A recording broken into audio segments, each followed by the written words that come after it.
I guess this is the official hi, everybody. I do believe all of you know me. Of course, I'm Trish Garner. I'm here in my role as AUW of Oregon State Diversity Chair. And welcome to the first session of AUW of Oregon's 2023-24 Brave Space, Save Space series. Tonight, we'll be learning about and talking about the topic, we disagree. Now what? So just a quick word about upcoming Brave Space, Safe Space events. On Tuesday, October 24th at 7 via Zoom, we'll continue with the second part of We Disagree Now What? Next, at this point, I'm planning, excuse me, to have a session on LGBTQ+, what those letters stand for, some history, challenges, where do we go from here? The last three sessions, likely in 2024, will delve into the topic of wokedom. And while I'm on it, please email any woke topics you might want to cover. So, okay, your assignment. So now back to we disagree, now what? As we all know, disagreement seems to be the norm rather than the exception. So what happens when someone says something that you strongly disagree with?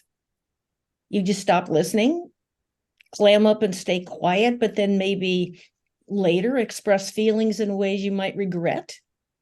Do you enlighten them with the facts? Feel frustrated, powerless, angry? All of the above? Anyway, before launching into some responses and strategies to address disagreement, which our guest will be talking a lot about, and I'll introduce her shortly, I want to make clear that the issue here isn't that we don't hear what someone is saying or that our auditory functioning is impaired. But critically, it's really important to recognize that different parts of our brain are activated when we hear something we agree with or recognize and something we don't agree with. Academic research has demonstrated that particularly when political beliefs are challenged, a person's brain becomes active in areas that govern personal identity and emotional responses to threats. Now, I'm not going to, proceed too far into the weeds of biology and neuroscience, but the places in the brain that carry out this function are: one, the amygdala, which is key in our processing of emotional stimuli, threats, anxiety, and so on, and the insular cortex, which is important for sorting out and incorporating our feelings into our decision-making process. Note, we are not talking about the information gathering, fact-finding, logically reasoning functions of the brain, but rather the emotional and not necessarily rational parts of it. And then we need to add the discovery that people whose brain regions are activated in this manner are less likely to change their minds. Whoa. Once wired in, our point of view or opinion is dialed in. It's a part of our identity.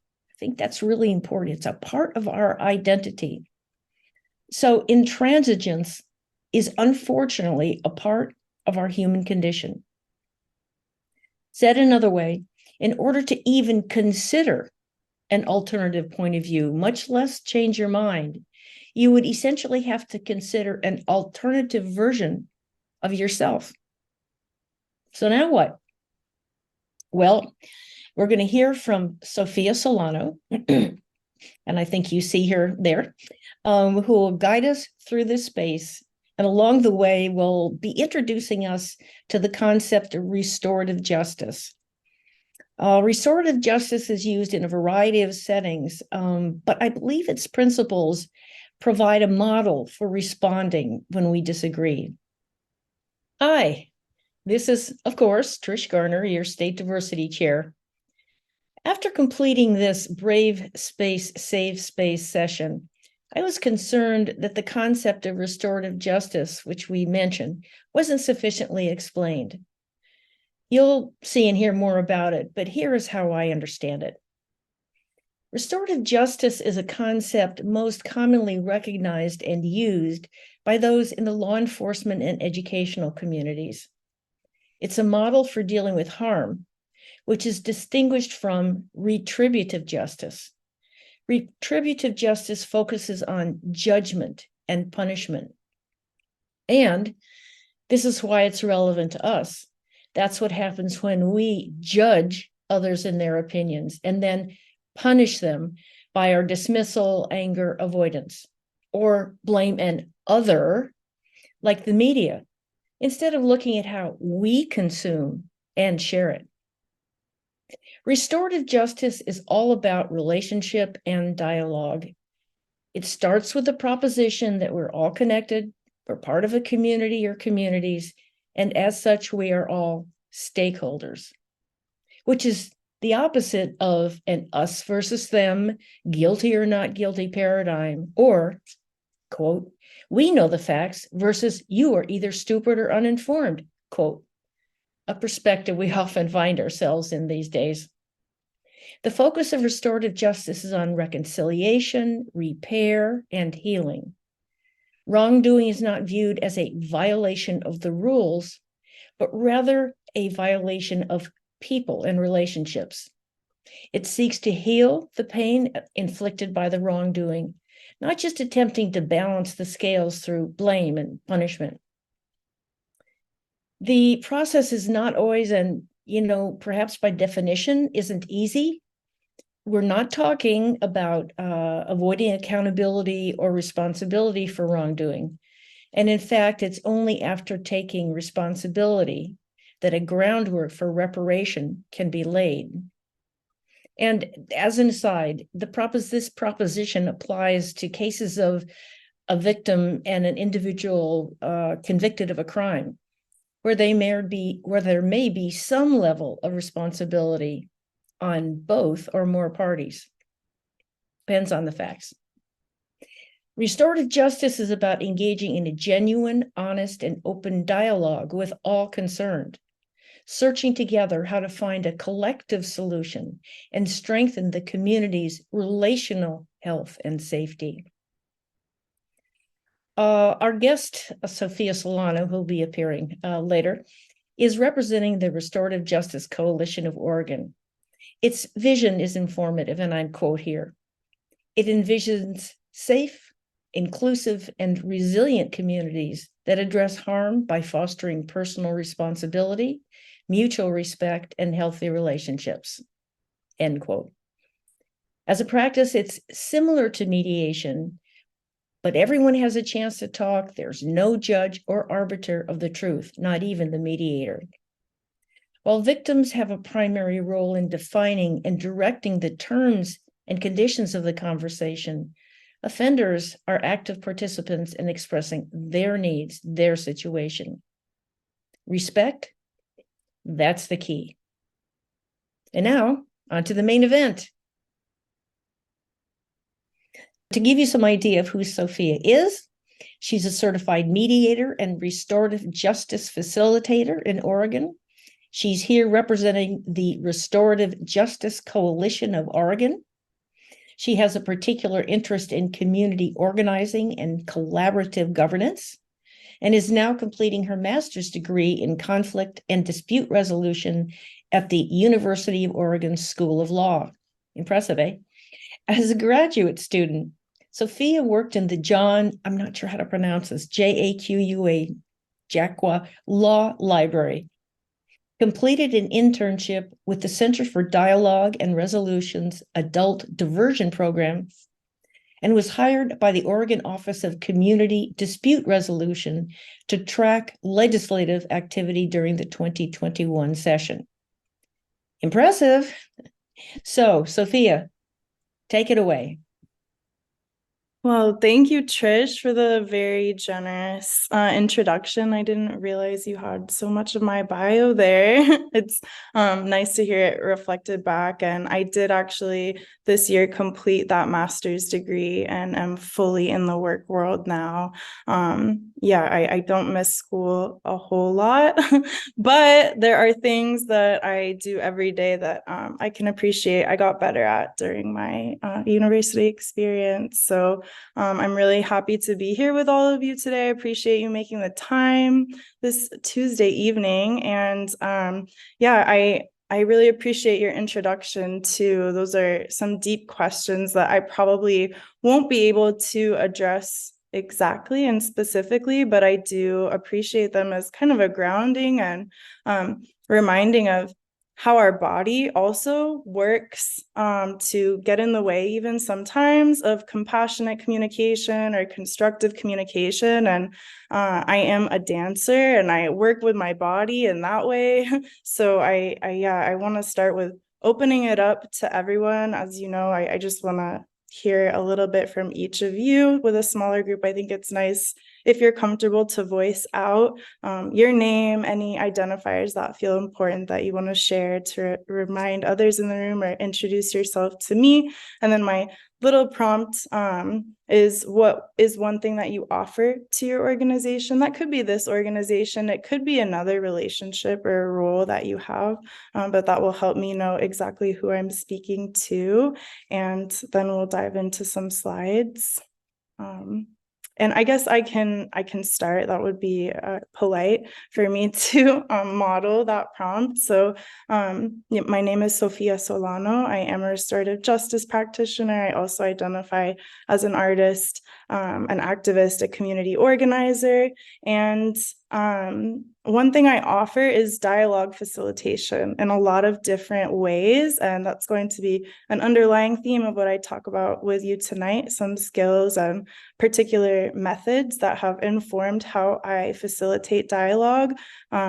It looks different ways when I'm facilitating meetings for, upper administration and specific organizations, and other times I'm facilitating dialogue between people who have caused harm and experienced harm, been on the receiving end of harm. So there are some skills that come from the mediation world too that apply in all those different ways. So that's a little bit about myself. This is just my opening slide, something nice to look at for a moment. Like I said, I'm a dancer and I was going to offer this at the start, but I'm going to offer it now as we are looking at a screen, and I'm going to flash just a handful of slides at you. I encourage you to check out your body a little bit. Is your posture okay?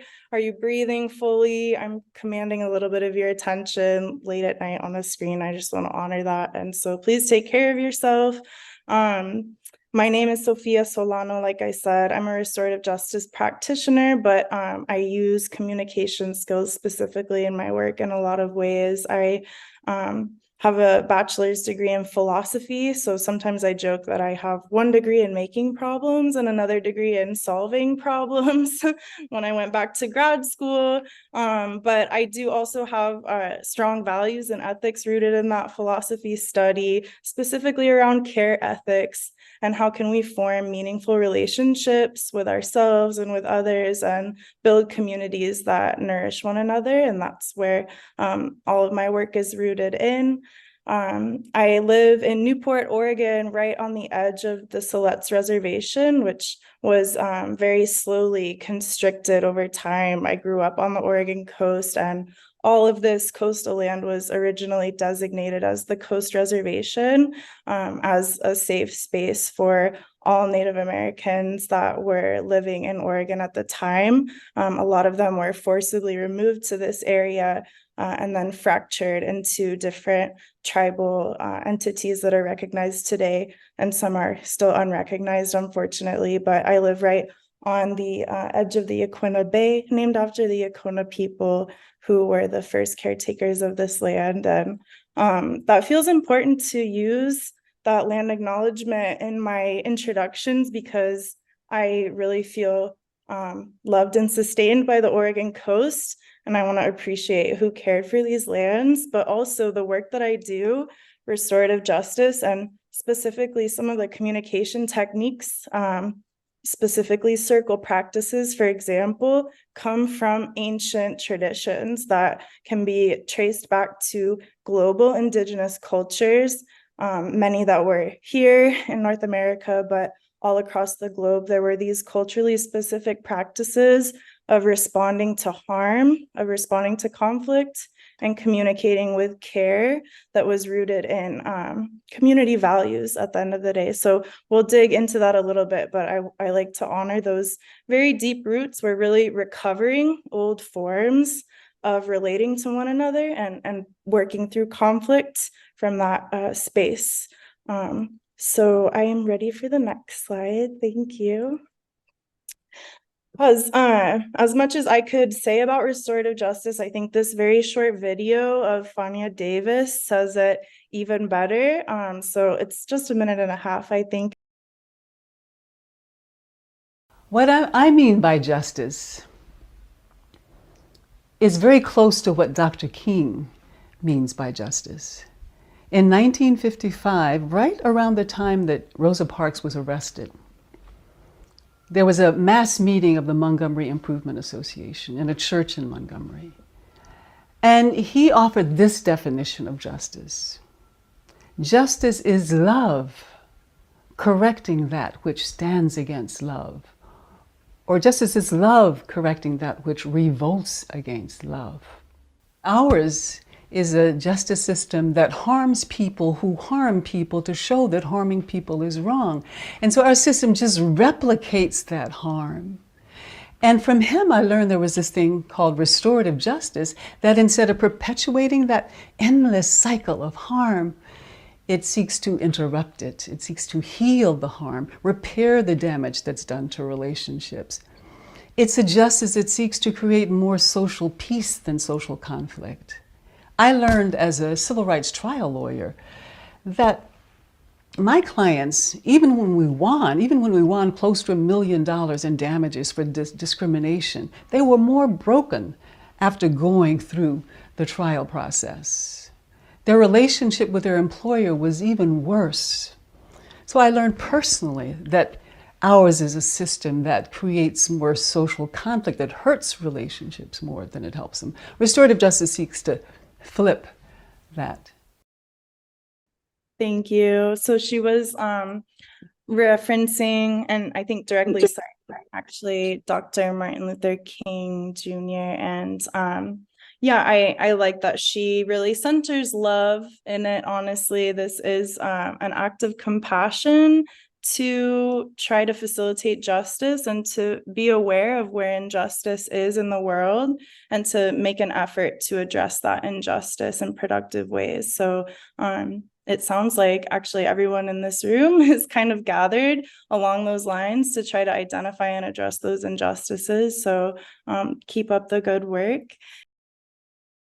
Could have said a little bit more about how I've used restorative justice. I've most specifically worked in diversion processes, so literally relocating cases from the criminal legal system when a harm has been caused and a crime has been charged, and putting those through community-based processes of harm reparation, usually agreement building. And when possible, bringing the person who is responsible for the harm together to meet the people that they impacted and hear from them what would be most healing to move forward in a productive way. And so that's what has really helped form my sense of what justice is. But like I said, Fania Davis is an even better voice. On that very last slide, you can see the book that she wrote. That's a great supplement to Howard Zer's book. I highly recommend Fania Davis's. This restorative justice model is something to think about more than just a metaphor when dealing with disagreement. But, you know, my question is going to be, yeah, all this is really nice. Love, when you really disagree with someone. Anyway, I'll let that hang in there. Yeah, that's a good question. It's not easy.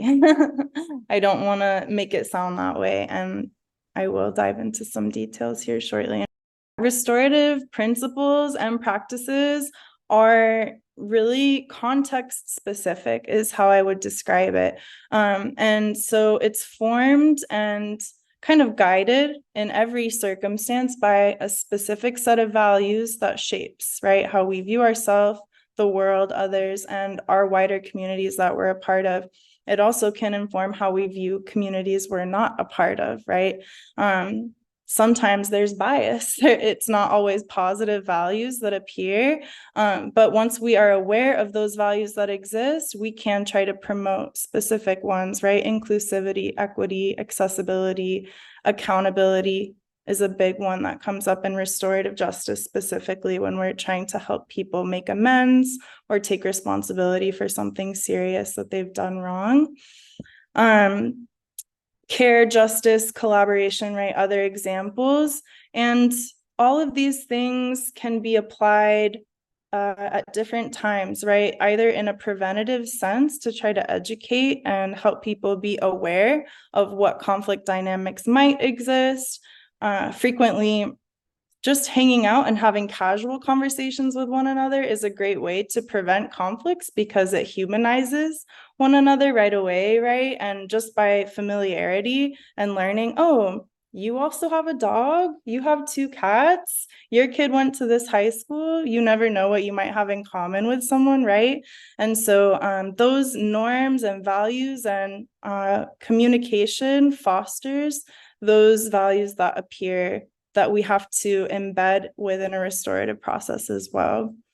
So restorative practices also really seek to identify relationships that are affected by harm and conflict. So when something occurs, it seeks to put power back into the hands of the people who are most affected, stakeholders of the outcomes that are possible through a restorative process. So when a crime is committed, right, it might be between a parent and their child. It might be between 2 neighbors. It might be between strangers that live in the same area.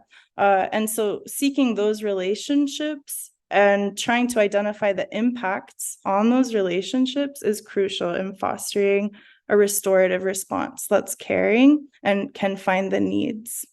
So I'm just jumping a little bit ahead into my own bullet points, but I'll try to stay on track. Our non-punitive responses, sometimes it's easy to just take the example of what exists today, right, and say restorative justice is not what we have right now, because our current system, like Fania Davis was pointing out, creates cycles of harm and negative impact. It makes obstacles to people in securing housing or education or treatment for real basic needs that they might have.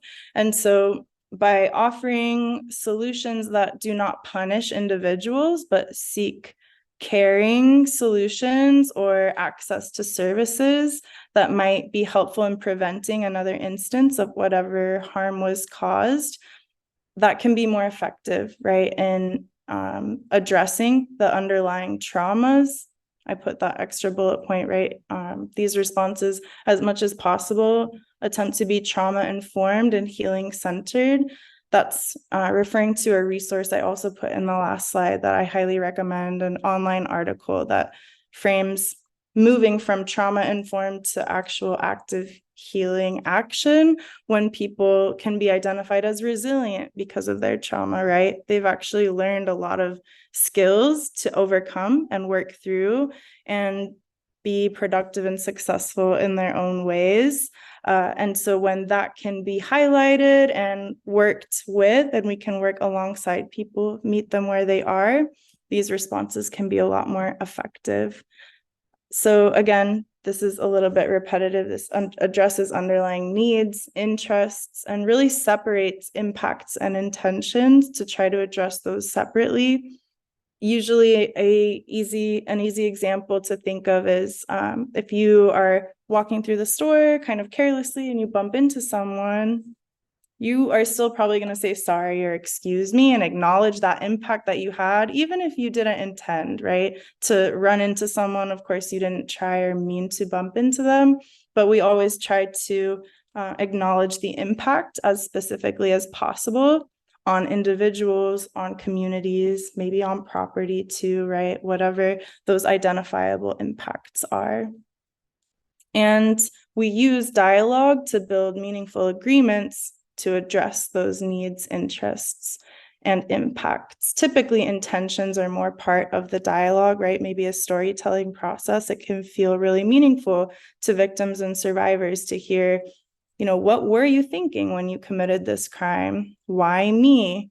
Were there reasons why you were doing a specific action? And that can provide some sense of peace and closure to people who have been affected, and also provide them a greater sense of confidence or security in requesting and asking for what they might need from that person to respond. Typically, I open it up for questions, but I would encourage us to maybe hold on to them. We are going to try to leave 5 minutes at the end for questions. Well, I'm going to hop in. Okay. Going to hop in. This is probably unfair to you, but I'm gonna push back here. These are all great, but if you disagree with someone, how can you even have a conversation? Like let's say I give the opinion, abortion's murder, and anybody who thinks otherwise is fooling themselves and doing irreparable harm to the human race. So how do you deal with that? Yeah, so that somehow those are not conversations I'm frequently a part of. Mhm. I think, maybe it's a benefit of my practice and who I'm surrounded by, that sensitive subjects like that aren't brought up in such a combative way. But I do think that actually when someone, comes at us, so to speak, with something like that, and if we have differing opinions, right, there are ways we can kind of de-escalate and neutralize a comment, right? I mean, For example? Yeah, so I hear that you actually have super strong feelings about abortion, and that you might equate it to murder, as in killing an adult human. I might respond with some curiosity even. What do you define as murder? Is it just humans? When we kill animals for food, is that also murder? I find that curiosity does often subdue people and provide them a platform to actually elaborate on something they might not have even communicated very accurately the first time. And so, irreparable damage to the human race, I think, right, was said, that could definitely be reflected back. Did I hear you correctly that, if a woman chooses to terminate her pregnancy, that causes irreparable damage to the human race? What does that actually mean for you? I'm not sure I would be able to understand right away if someone said that to me, what they mean. And yeah, I guess I'm also realizing too, I didn't set it up so cleanly, but in the work that I do, consent is a huge part of the process. We actually don't work with people who are not consenting to learning more about their own positions, right? And entering difficult conversations with care and compassion, and even learning skills along the way to avoid those kinds of sensitive, inflammatory, or even harmful statements. I imagine it could feel really harmful to a woman who maybe has had an abortion to hear something like that, right? And so it might open a deeper conversation, depending on that woman's level of comfort too.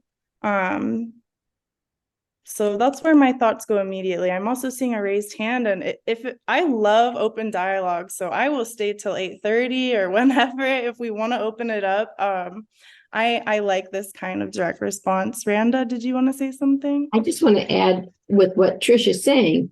Thanksgiving's coming up, and the traditional, Uncle so-and-so at the Thanksgiving dinner hasn't given consent to having these kinds of conversations. So you're not dealing with people who are all consenting with to not disagree. So Mhm. I think that's where we need to kind of put some energy as to how do you talk to somebody who you disagree with, but you don't have consent to have this argument or discussion. Yeah, I would immediately say that depends on who's hosting the Thanksgiving dinner, right? Like boundaries are a huge part of effective communication and care for ourselves and care for others, right? So if that is disruptive to a family reunion, for example, it might be the best option, or as at least one option, to just say, I don't think this is an appropriate conversation for this time and place. I really do respect that you have deep, strong feelings about this issue. And I might even want to talk to you about it another time.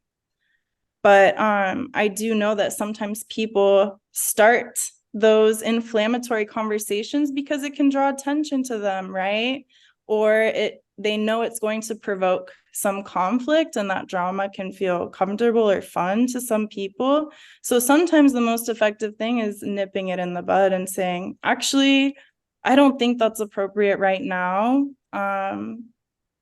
Is there another way you'd like to talk about it? And consent, right? I think that is informed by some consent too. You don't have to consent to having any kind of conversation that you don't want to. And you might want time to prepare. How do I bring up the topic of abortion with my extremely conservative uncle or cousin or whoever it is, so that you can have more control over that conversation? I'm going to weigh in here. I've been doing some looking into this whole topic, and I think one of the words that Sophia used was curiosity. I think after really listening, being curious, even if it's something you feel like you already know or you're really not curious about, I think the concept is, what if you aren't trying to get someone to look at how wrong they are? Instead of trying to get someone to see, the goal of being curious, and note your own reaction. Why did I have that reaction? Why did I react so viscerally at you saying that? So, the whole concept of open listening, suspending judgment, being curious, as Sophia said, one never knows what commonalities might surface. So that. Yeah, absolutely. Marty, I would like to hear from you. I see your hand. I also just want to say that I would love to dive deeper into these topics in our second session. I kind of gave Trish that option, and we both decided it would be better to give a slight introduction and provoke some thoughts and some framing first. But I really do appreciate these conversations, and I feel I have things to learn from you all too. So I want to encourage you to take notes, right, or table things also that you can request. We resurface next month. But go ahead, Marty. I just wanted to say in response to what Randa was talking about, that one could say, I'd like to hear more about your thoughts on this, but Thanksgiving dinner is not the place. Maybe we could talk about it later. And then I think if you listen to their thoughts, you don't have to agree with them, but at least they're getting their feelings out on the table, and you might have a better understanding where they're coming from. And maybe there is some commonality that you can find. That's it. Yeah, it's a great point. And I think sometimes just requesting, right? That's another thing we're going to get to here shortly, is how can we effectively request things that we need? Having that space can give you a chance to prepare more deeply for the conversation, right? And maybe think about perspectives surrounding abortion or gay marriage or the environment, whatever it is that's unfortunately controversial still, we can look for various perspectives, right? Or maybe practice some neutral framing. Well, have you thought about when this happens, or at least have some data maybe to counter some false narratives that do frequently circulate, right, about late term abortions or whatever the misconception might be. It can give us a chance to find those pieces of information and have a more informed conversation when we do have that emotional space and capacity. And yeah, Thanksgiving dinner, I've been at some of those dinners where everything, devolves because the wrong topic gets brought up, right? And so want to honor and encourage everyone to draw those boundaries when needed to preserve, the sacred space of family and celebration too in the home. Let's go into nonviolent communication. I'm noticing the time, wanting to keep us more or less on track. I'm actually going to have us skip this video and just move on to the next slide, because I think I can give a pretty brief and clear example. Nonviolent communication is one of these restorative practices. It could also be called a mediation skill that is used by facilitators or also participants of a dialogue process, not necessarily even restorative justice. There's an entire nonviolent communication center that has certifications and provides educational trainings around this concept, because it can be applied in so many different ways. It could definitely be applied around the Thanksgiving dinner table, all the way up through conversations with legislators. Like maybe, some of our Congress people should study nonviolent communication. They might be more effective in getting some things done, right? So this is a tool. I also do have a bullet point here I'll circle back to in a moment, that because it's a tool, it can be weaponized. And I want to mention some of the ways that can happen. But really, in its best form, this is a very helpful method and easy 4 steps to identify, connect, and integrate. Those are my words that felt good, to really use our observations, feelings, needs, and requests in a useful way while communicating. And it works in that kind of chronological order where we're challenged to take a step back and observe something, right? So if we're using the example we just talked about, wow, I am observing that you have really strong feelings about abortion.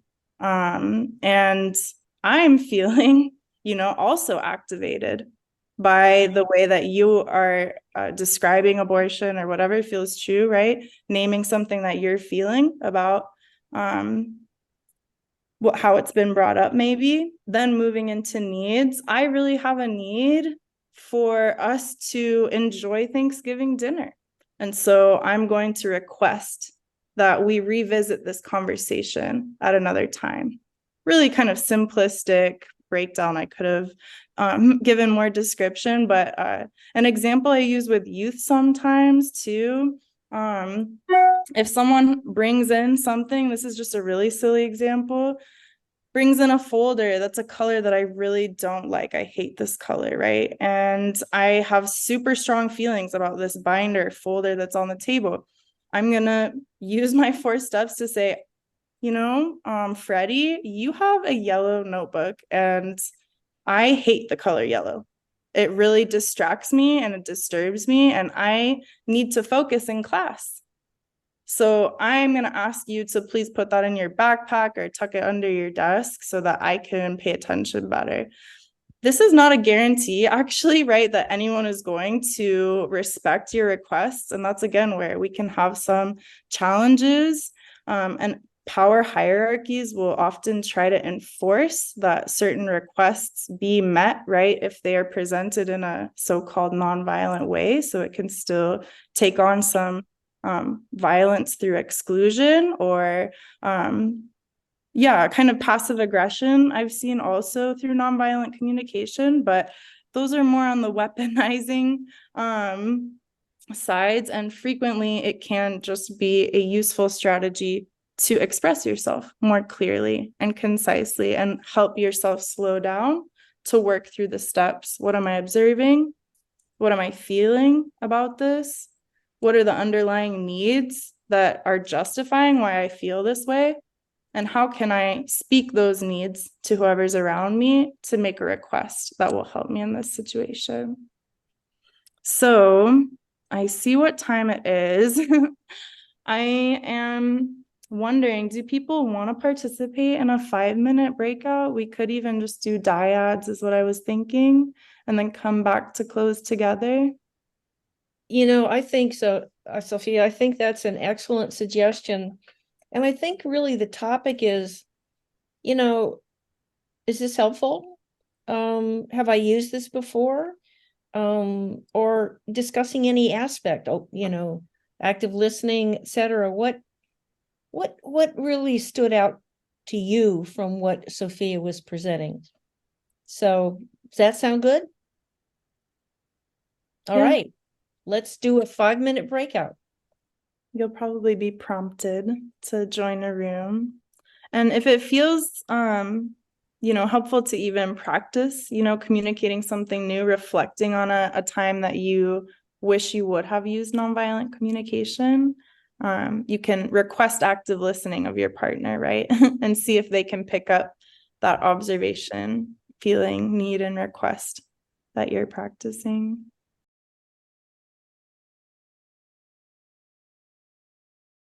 Welcome back. Hopefully, regardless of the size of your group, you got a chance to share some takeaways or even practice. I'd love to hear if anyone practiced some nonviolent communication or thought about a time when NVC would have been really appropriate. I'll maybe just a few minutes, a few reflections back. I want to let you back to your evenings. I know we were supposed to end at 8. But if part of your reflection includes requests for next time, I'll definitely integrate those. Yeah, someone from our group. I'm going to pick on someone. Hey, Marty. What are some insights and so on? We talked about the importance of belonging and getting people involved, hooking them up to the activities and making contact with them. Well, if not face to face, certainly on the phone or something where we can actually listen to what their interests are and what they'd like, where they'd like to be and how they'd like to share belonging with us in this organization. Isn't that what we talked about? Yep. I think you did an awesome job. I think the whole active listening, like not just get younger folks to our meetings, which is great, but, really listen. Like Liz said, when we were in our little group, actually calling some of the members and asking, what do you want to do? I mean, what interests you? Anyway, that whole active listening process. Anyway, that was our group. So is there another group? Wow, it sounds like you are already operationalizing even the things that you've learned tonight and wanting to embed it into your membership structure. That's amazing. And it wasn't me, it came from them. Yeah, active listening is a really helpful tool that goes right along with nonviolent communication. Reflective listening takes it one step further, right? To actually offer back to the person who spoke what you've heard and give them a chance to correct you too, if you didn't hear correctly. Would anyone else like to weigh in about something that you talked about that you think is important for us to think about? I'll speak up in that. It was only Marilyn and I, but we talked a little. I said it was interesting to me the concept, the definition of restorative justice, and I'm expecting that will be covered more next time, and I really am interested in that. And Marilyn pointed out that at least it's our understanding that consent for that needs to be from on both of all sides, I guess, to achieve that. So we're interested in more on that. And I think Marilyn also mentioned that that concept of keeping curiosity was something for us to think about. Yeah, it can be really hard to put assumptions to the side and stories that we tell ourselves and try to be curious, but thanks for naming that. And I do usually depend on Fanya's definition of restorative justice, but I'll think more about it and see if I can bring some more specific details to next session. Joyce, did I see you trying to say something? I was just going to say that Lisa is from Medford, and she brought up the fact that Medford is so white.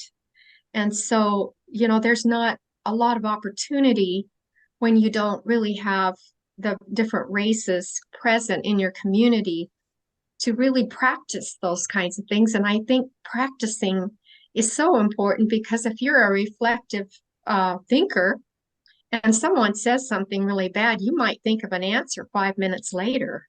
You know, so you have to kind of have it on the tip of your tongue what you're going to say, and think about what care and compassion means in the response. So Thank you, Joyce. That's a great point. And yeah, as I think more about it, yeah, Oregon is very white for some specific historic reasons that maybe you've studied in this group too.